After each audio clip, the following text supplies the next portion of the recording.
جب گناہ ہے نا انسان سے ایک دفعہ ہوتا ہے, وہ جو پہلی دفعہ اگر ہو گیا تو اب آپ کی عادت ہمیشہ کے لیے پڑ جائے. پہلی دفعہ ہوتا ہے وہ, پھر آدمی ہر دفعہ یہی سوچ کے کرتا ہے کہ توبہ کر لوں گا, اور پھر کرتا چلا جاتا ہے, پھر صدر بن جاتا ہے, پھر کچھ بھی بن سکتا ہے وہ.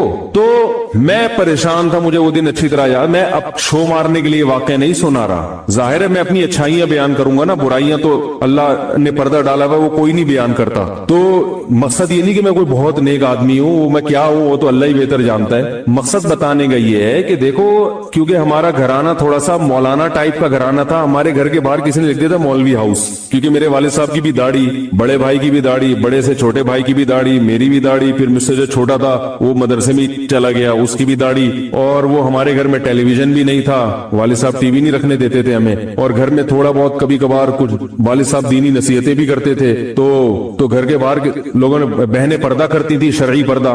یہ جو لوگ کہتے ہیں نا جوائنٹ فیملی میں پردہ کرنا ممکن نہیں ہے, تو یہ میں اس لیے نہیں مانتا کہ الحمدللہ ہمارے گھر میں ہماری ساری بھابھی ہم سے پردہ کرتی تھیں. سب بھائی اکٹھے رہتے تھے اپنی بیگمات سمیت, ہم 4 بھائی تھے, چاروں کی 6 بیویاں, یعنی میرے ملا کے, صحیح ہے نا. تو جو ہے وہ ہم سب گھر میں رہتی تھی اکٹھی, یعنی ان کی جو ہماری اہلیہ ہیں سب بھائیوں کی بیگمات سب پردہ کرتے تھے ایک دوسرے سے, تو ہمیں تو کوئی مشکل نہیں ہوئی. یہ لوگ بار بار خواتین بہت سوال پوچھتی ہیں, بھائی ایک گھر میں جب دیور بھی رہتا ہے کیسے پردہ کریں؟ بھائی بہت آسان ہے پردہ کرنا, کوئی مشکل نہیں ہے. اس کا طریقہ یہ, بھائی جب گیٹ سے ہم گھر میں داخل ہو رہے ہیں تو تھوڑا سا کھنکار لیا, پتا چل گیا بھائی کہ بھئی دیور آ رہا ہے یا جیٹھ آ رہا ہے, تو جس خاتون نے پردہ کرنا ہے وہ تھوڑا سا چادر آگے کر لی, آپ گزر گئے, جو کام آپ نے کرنا ہے آپ کریں, اپنے کمرے میں جا کے بیٹھیں, ٹھیک ہے نا. واش روم جانا ہے, کہیں بھی جانا ہے, تھوڑا سا اب یہ نہیں ہوتا گھر میں کہ وہ برقع پہن کے کونے میں جا کے بیٹھ جائیں, ایسا نہیں ہوتا, بس اتنا کافی ہے. گھر میں کھانے میں بھی اکٹھے بیٹھ جاتے تھے, ایسے بیٹھیں کہ بھئی چہرہ آمنے سامنے نہ ہو. تو اس طرح سے ہم نے الحمدللہ کئی سال گزارے, ہمیں تو کوئی پرابلم. اور اس سے پاکیزہ معاشرہ وجود میں آتا ہے. لبرل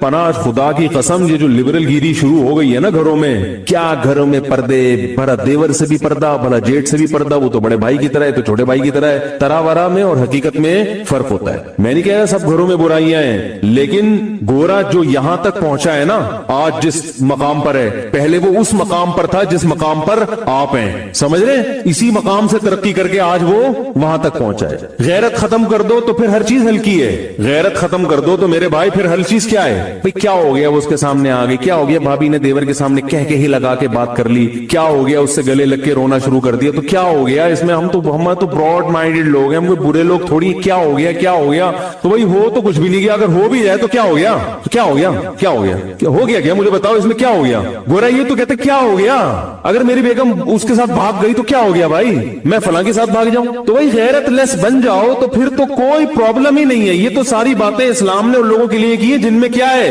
غیرت ہے, شرم ہے, حیا ہے. غیرت ختم ہو جائے پھر تو کچھ بھی مسئلہ نہیں ہے. وہ کہتے ہیں کسی نے قصہ بنایا ہے کہ ایک پرانے زمانے میں ایک بادشاہ تھا جس میں غیرت نہیں تھی. بادشاہ جی مجھے کل کسی نے واقعہ سنایا, اب ہو سکتا ہے کسی فلم میں آیا ہوا ہو, تو میں نے خدا کی قسم وہ فلم نہیں دیکھی ہے, کیونکہ بعض لڑکے مجھے کوئی لطیفہ سنا دیتے ہیں, میں ممبر پہ سناتا ہوں, پتا چلتا ہے وہ کسی فلم کا ہوتا ہے, تو وہ اللہ کی قسم میں نے نہیں دیکھی. اور یہ جو واقعہ میں سنا رہا ہوں یہ بھی اگر بالفرض کسی فلم کا ہے, کوئی ڈائلگ ہے, تو اللہ کی قسم میں نے وہ فلم نہیں دیکھی. مجھے کسی بندے نے کل یہاں بتایا تو میں نے کہا اچھا ہے, بغیرت لوگوں کے لیے بڑا اچھا واقعہ ہے. وہ تو بعض واقعات فرضی ہوتے ہیں لیکن ان سے سبق جو مل رہا ہوتا ہے وہ بالکل ٹھیک مل رہا ہوتا ہے, تو ان کو فرضی کہہ کے بیان کیا جا سکتا. وہ ایک کہتے ہیں کہ بادشاہ تھا, غیرت نہیں تھی اس میں. تو بادشاہوں میں تو پہلے بہت غیرت ہوتی تھی, ملکہ ترنم کو کسی نے دیکھ لیا تو گردن اڑا دی. تو وہ ایک چور کو پکڑ کے لایا گیا بادشاہ سلامت کے پاس.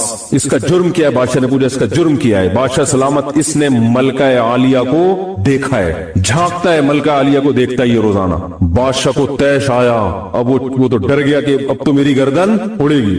بادشاہ نے کہا کہ میں نہیں چھوڑوں گا, نکال 200 روپے میں تجھے نہیں چھوڑوں گا, ایسے ہی معاف نہیں کروں گا, تو نے میری بیگم کو دیکھا ہے, نکال 200 روپے. تو بادشاہ تو اس کو بڑی غیرت سمجھ رہا ہے کہ میں ایسے ہی نہیں چھوڑ دیتا. ہم کہتے ہیں بھائی تو ویسے چھوڑ دیتا, اتنا بڑا مسئلہ نہیں تھا, لیکن 200 روپے لے کے چھوڑ رہا ہے. تو وہ بادشاہ نے یہی سوچا نا کیا ہو گیا, اگر دیکھ لیا ملکہ عالیہ کو دیکھ لیا تو کیا ہو گیا, تھوڑی سی مجھے تکلیف ہوئی ہے تو 200 روپے میں وہ تکلیف پوری ہو جائے گی.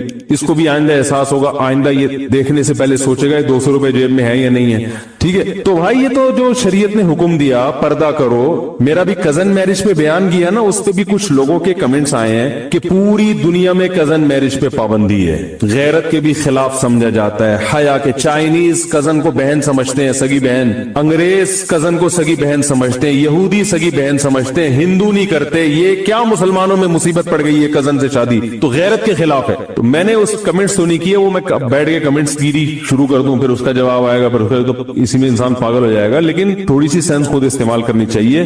غیرت کا لفظ تو کم از کم آپ استعمال نہ کرو میرے بھائی. جس قوم میں, جن لوگوں میں گے میرج کو پروموٹ کیا جا رہا ہو, جو کچھ لگتا ہی نہیں ہے, ان کو کزن میرج پہ اعتراض ہو رہا ہے. اسلام چونکہ دین فطرت ہے, وہ کبھی ایسی بات نہیں کرتا جو نیچر کے خلاف ہو. کزن میرج سے اجازت دینا یہ تو اسلام کی حقانیت کی دلیل ہے, اس لیے کہ بہن کے بارے میں جو جذبات ہوتے ہیں انسان کے, وہ کزن کے بارے میں نہیں ہوتے. یہ مشاہدے پر مبنی حقیقت ہے, یہ مشاہدے پر مبنی حقیقت ہے. تو اسلام نے وہی بات کی ہے جو آپ کی نیچر ہے, جو آپ کی فطرت ہے. اگر یہ غیرت کے خلاف ہوتا تو اسلام اجازت بھی دیتا, پھر بھی آپ نہ کرتے. حیا کے خلاف ہوتا, غیرت کے خلاف ہوتا, تو کزنوں سے عشق معاشقے کے واقعات وجود میں نہ آتے. تو وہ تو بےچارے فطرت سے ہٹے ہوئے لوگ ہیں بھائی, ہم کیوں ہٹے فطرت سے؟ تو اسلام نے کزن کو حکم دیا ہے کہ وہ کزن سے پردہ کرے. اسی وجہ سے حکم دیا کہ وہاں فتنے کا اندیشہ ہے. سمجھ رہے کہ نہیں سمجھ رہے؟ بہن کو حکم نہیں دیا کیونکہ وہاں فتنے کا اندیشہ نہیں ہے. کتنی خوبصورت بہن ہو, بھائی کے دل میں ہمیشہ اس کے لیے بہن والے جذبات پیدا ہوں گے, اچھے جذبات پیدا ہوں گے. ہاں کوئی بے شرم ہو, بہت ہی غیرت ختم ہو جائے, وہ تو ظاہر ہے پھر اس غیرت لیس لوگوں کے لیے تو وہ تو کوئی قانون پہ اثر نہیں کرتا. تو اللہ تعالیٰ نے ایک نظام بنایا ہے, نیچر ہے. فطرت اللہ التی فطر الناس علیہا, فرمایا یہ انسانوں کی وہ فطرت ہے جس پر میں نے انسانوں کو پیدا کیا. اسی نیچر کا نام اسلام ہے, اسی نیچر کا دوسرا نام اسلام ہے. تو گھروں میں بھائی پردہ ہو سکتا ہے جوائنٹ فیملی میں. تو میں یہ عرض کر رہا تھا کہ اور پردہ کیا کریں, کروایا کریں. مائیں اکثر رکاوٹ ڈالتی ہیں, بہو کو پردہ نہیں کرنے دیتی. بہو اگر پردہ کرنا شروع کر دے نا دیوروں سے, جیٹ سے, تو ساس رکاوٹ ڈالتی ہے. ماں سے مراد شوہر کی ساس. وہ کہتی ہے میرے گھر کا ماحول خراب کر رہی ہے. کمبخت. سب اکٹھے بیٹھتے تھے, ہمارے یہاں تو کوئی فرق ہی نہیں تھا, سب گپیں لگائے تھے, فلم دیکھنے سینما میں سب اکٹھے جایا کرتے تھے. یہ پتہ نہیں کیا مولویوں کے چکر میں آ کے میرے دوسرے منجلے بیٹے سے بات نہیں کرتی ہے. ہیں بھائی تم تو یاد رکھو, ساس شریعت کے خلاف باتوں میں تو ماں کی ماننا جائز نہیں ہے, ساس کی ماننا کہاں سے جائز ہو گیا؟ سمجھ رہے؟ جو چیز شریعت کے خلاف ہے اس میں ماں کی ماننا جائز نہیں ہے, تو ساس کی کہاں سے جائز ہو گیا؟ تو اپنے گھروں کو پاکیزہ بناؤ, ماحول کو پاکیزہ بناؤ. اسی طرح اچھا ماحول گھر میں وجود میں آئے گا کہ بھابیاں دیوروں سے کیا کریں, پردہ کریں. باقی ان کا جو رشتہ ہے وہ رشتہ اپنی جگہ برقرار ہے. خیریت پوچھنا, وہ گھر میں جو سب ایک دوسرے کا خیال کرتے ہیں وہ تو کرنا چاہیے, لیکن یہ خیال کرنا اس پر موقوف نہیں ہے کہ آپ وہ سامنے آ کے بیٹھے اور آپ سے گپے مارے اور ہاں ہو ہی گپے چل رہی ہوں, بھابی کو موٹر سائیکل پہ بٹھا کے لے کے جا رہا ہے. غلط ہے, یہ غلط ہے. کیونکہ براڈ مائنڈیڈ بننا ہے تو بہت زیادہ بن جاؤ. پھر اگر کوئی گرل فرینڈ کو لے کے جا رہا ہے تو وہ بھی ٹھیک ہے. جیسے کہ لبرل لوگ ہیں وہ کہتے ہیں بھائی سب ٹھیک ہے. وہ کیا کہتے ہیں؟ وہ کہتے ہیں 200 روپے بھی بادشاہ کو دینے کی ضرورت نہیں تھی, لینے کی ضرورت نہیں تھی. وہ بھی غلط کیا. کیا ہو گیا دیکھ لیا تو کوئی ایسا مسئلہ نہیں ہے. خیر, تو وہ بات یہاں سے شروع ہوئی تھی. میں ان کو دعوت کیوں دی ہے میں نے, تو میں وہی دعوت اس لیے کہ مولانا لوگوں پر اتنے اعتراضات, یہ قوم کو ترقی نہیں کرنے دے رہے. تو بھائی مولانا لوگ تو ترقی کرنے دے نہیں رہے بلکہ ترقی کی ترغیب دے رہے ہیں. ایمانداری سے جب آپ پڑھو گے, صحیح ہے نا, میں نقل نہیں کرتا تھا, یہ میں سنا رہا تھا واقعہ آپ کو. اسی وجہ سے نہیں کرتا تھا کہ ہمارا گھرانہ مذہبی تھا, ہم نے شروع سے علماء سے یہ سنا ہوا تھا, تبلیغ والوں میں بھی اٹھنا بیٹھنا تھا کہ بھائی نقل کرنا اسلام میں حرام ہے.